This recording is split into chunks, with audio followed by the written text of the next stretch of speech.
Good morning students. Today we will discuss Werner's coordination theory. It is one of the most important theories regarding coordination compounds. तो इसके जो postulates हैं पहले वो study करते हैं और उन postulates को हम और अच्छे से एक्सप्लेन करेंगे यूजिंग सम सूटेबल एग्जाम्पल।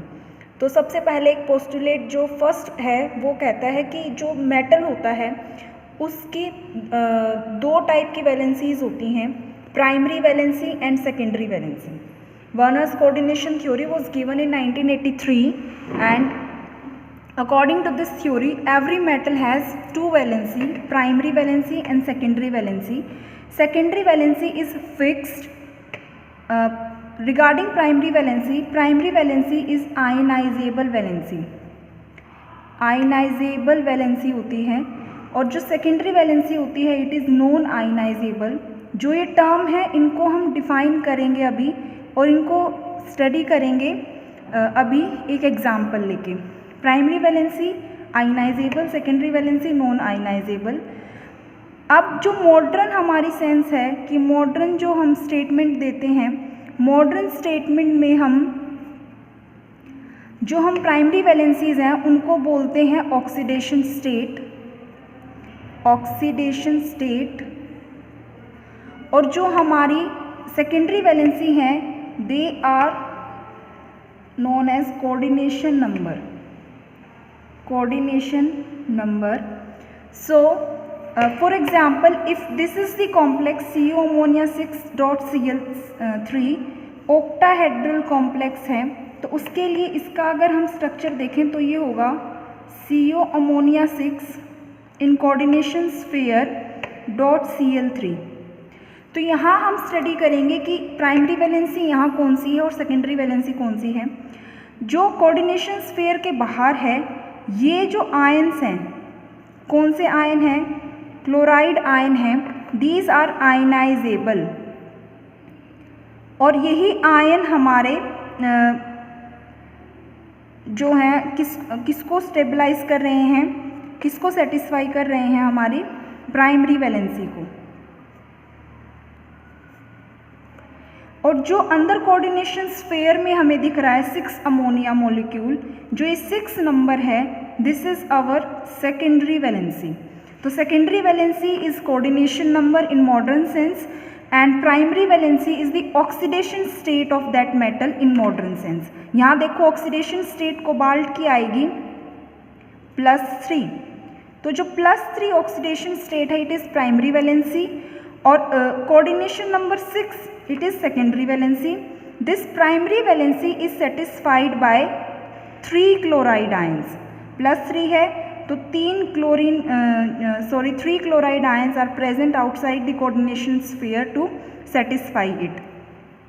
अब nature of these valency, जो primary valency होती हैं they are non directional. इनकी जो position है they are non directional in nature while secondary valencies are directional. इसको थोड़ा समझेंगे कि इसका मतलब क्या होता है। देखो अभी हम इसी कॉम्प्लेक्स का अगर स्ट्रक्चर बनाएं तो इस कॉम्प्लेक्स के स्ट्रक्चर में हम 6 अमोनिया मॉलिक्यूल्स को एक ऑक्टाहेड्रल फॉर्म देंगे। ये 6 अमोनिया मॉलिक्यूल हो गए and these are our secondary valencies और we can say in modern sense coordination number of this metal. तो जो ये 6 अमोनिया मॉलिक्यूल हैं इनकी जो पोजीशन है towards metal is fixed. Position is fixed for ammonia ligand. ये एक पर्टिकुलर ज्योमेट्री में हमेशा अपने आप को अलाइन करेंगे और इसका मतलब ये हुआ कि जो हमारी सेकेंडरी वैलेंसी है उसके डायरेक्शनल होने का मतलब ये है कि वहाँ वो हमें एक पर्टिकुलर ज्योमेट्री प्रोवाइड करेगी उस कॉम्प्लेक्स के लिए, क्योंकि देखो यहाँ अमोनिया मॉलिक्यूल्स ने एक फिक्स्ड ऑक्टाहेड्रल पोजीशन ले रखी है, अरेंजमेंट ले रखी है, तो इसीलिए इस कॉम्प्लेक्स की जो ज्योमेट्री है वो ऑक्टाहेड्रल आई। अगर स्क्वायर प्लेनर होती 4 लिगेंड्स स्क्वायर प्लेनर अरेंजमेंट में अपने आप को अरेंज करते। तो जो हमारी सेकेंडरी वैलेंसी है डायरेक्शनल है, इसका मतलब ये है कि जो लिगेंड है जितने भी हैं they will arrange itself in a fixed position towards metal. Metal के सराउंडिंग में वो अपने आप को एक फिक्स पोजीशन में अलाइन करेंगे और उससे एक पर्टिकुलर ज्योमेट्री निकल के आएगी। तो इसका कंक्लूजन हम ये दे सकते हैं, सेकेंडरी वैलेंसी से हमें ज्योमेट्री ऑफ द कॉम्प्लेक्स पता चलता है। प्राइमरी वैलेंसी नॉन डायरेक्शनल है, इनको हम यहाँ डॉटेड लाइन से दिखा सकते हैं क्योंकि इसको क्लोराइड आयन स्टेबलाइज कर रहा है, तो इसको हम जैसे डॉटेड लाइन से दिखा सकते हैं Cl Cl Cl। अब इसके बाद है कि जो प्राइमरी वैलेंसीज होती हैं दे आर सेटिस्फाइड बाय, ये हम अभी भी देख चुके हैं। यहाँ primary valency that is oxidation state for cobalt was +3 और इसको स्टेबलाइज किसने किया था, आयनिक फॉर्म ने, मतलब उसके ऊपर चार्ज था, नेगेटिव चार्ज क्लोराइड आयन में। इसका मतलब primary valency satisfied by negative ions.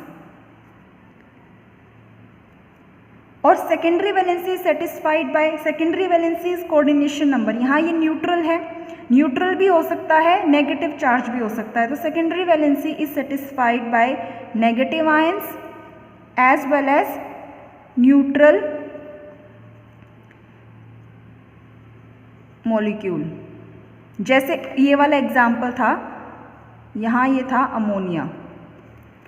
तो अगर पोस्टुलेट्स को देखें, एक बार रिवाइज करते हैं। Primary valency secondary valencies are exhibited by metal atom. Primary valency ionizable होती हैं, इनको मॉडर्न सेंस में हम ऑक्सीडेशन स्टेट कहते हैं। सेकेंडरी वैलेंसी नॉन आयनाइजेबल होती हैं, फिक्स होती हैं, इनको मॉडर्न सेंस में हम कोऑर्डिनेशन नंबर कहते हैं। ये हमने एग्जाम्पल लिया था। यहाँ हमने देखा कि जो 3 क्लोराइड आयन हैं वो इस +3 ऑक्सीडेशन स्टेट को सेटिस्फाई कर रहे हैं। That means primary valencies is satisfied by negative ions, secondary valency can be satisfied by both negative as well as neutral. Directional से मतलब होता है कि जो सेकेंडरी वैलेंसी है वो डायरेक्शनल नेचर है। इसका मतलब जो यहाँ हमारे कोऑर्डिनेशन स्फीयर में लिगेंड थे उनकी पोजीशन फिक्स होती है टुवर्ड्स मेटल और उस वजह से वो एक पर्टिकुलर ज्योमेट्री में उस कॉम्प्लेक्स को अलाइन करते हैं।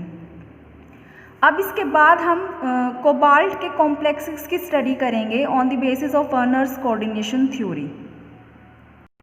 So this structure, first structure is COCl3.6 ammonia complex.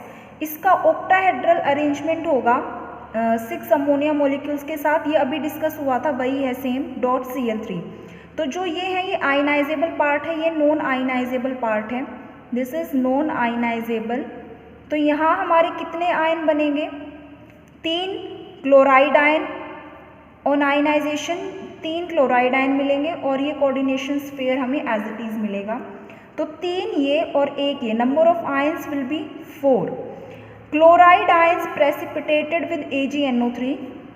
जैसे हमारा कहीं भी क्लोराइड आयन होता है प्लस अगर हम उसमें AgNO3 डालें तो वहाँ बनता है AgCl, ये PPT होता है वाइट कलर का।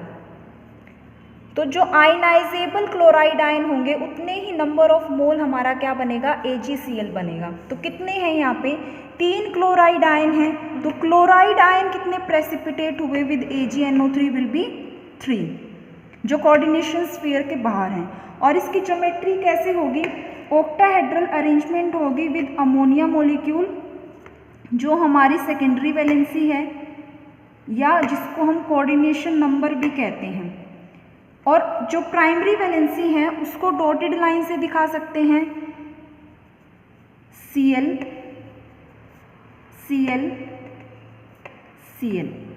Now second example COCl3.5 ammonia. जो वर्नर्स थ्योरी है उसने इसी कॉम्प्लेक्स को स्टडी किया था अपनी थ्योरी में, तो उसके डिफरेंट इन्होंने एग्जाम्पल लेके बता रखा है कि कितने आयंस प्रेसिपिटेट होंगे या कितने क्लोराइड आयंस प्रेसिपिटेट होंगे, कितने नंबर ऑफ आयंस बनेंगे। फॉर COCl3.5 अमोनिया सबसे पहले ऑक्टाहेड्रल अरेंजमेंट बनाओ यूजिंग अमोनिया, लेकिन यहाँ तो 5 हैं। अब हमें कोऑर्डिनेशन नंबर 6 चाहिए, तो we will take 1 chloride ion inside the coordination sphere, 6 valency हो गई और यहाँ आ जाएगा Cl2। तो नंबर ऑफ आयंस कितने होंगे, 2 क्लोराइड आयन और एक ये जो कोऑर्डिनेशन स्फीयर के अंदर क्लोराइड है वो अलग से आयनाइज अब नहीं होगा। तो number of ions 3, number of chloride ion precipitated with AgNO3 is 2 और इसकी अरेंजमेंट यहाँ हो जाएगी, ये अमोनिया और जो हमारी प्राइमरी वैलेंसी है उसको हम डॉटेड लाइन से दिखा सकते हैं। देखो यहाँ पे 5 अमोनिया और 1 क्लोरीन था तो यहाँ क्लोरीन आएगा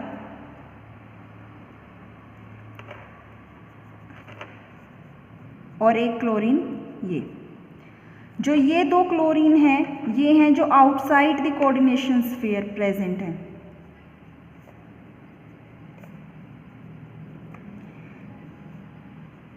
और ये वाला जो क्लोरीन है this is inside the coordination sphere.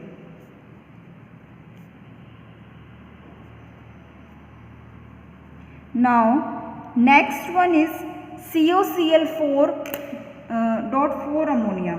इसके लिए अगर हम ऑक्टाहेड्रल अरेंजमेंट बनाएंगे तो वो बनेगी CO अमोनिया 4 कोऑर्डिनेशन नंबर हो गया, हमें 6 बनाना है तो 2 क्लोरीन को हम अंदर लेंगे और जो 2 क्लोरीन है वो हमारे कहाँ होंगे, बाहर। यहाँ COCl3 होगा, ये COCl3 होगा तो 1 क्लोरीन बाहर। नंबर ऑफ आयंस कितने बनेंगे इसमें total, number of ions will B, एक कोऑर्डिनेशन स्फीयर कंप्लीट, जो क्लोरीन अंदर गया वो आयनाइज नहीं होगा और 1 बाहर, तो 1 + 1 2 and number of chloride ion precipitated will be 1 जो आउटसाइड द कोऑर्डिनेशन स्फीयर है। और इसकी अरेंजमेंट कैसे होगी, 4 अमोनिया हैं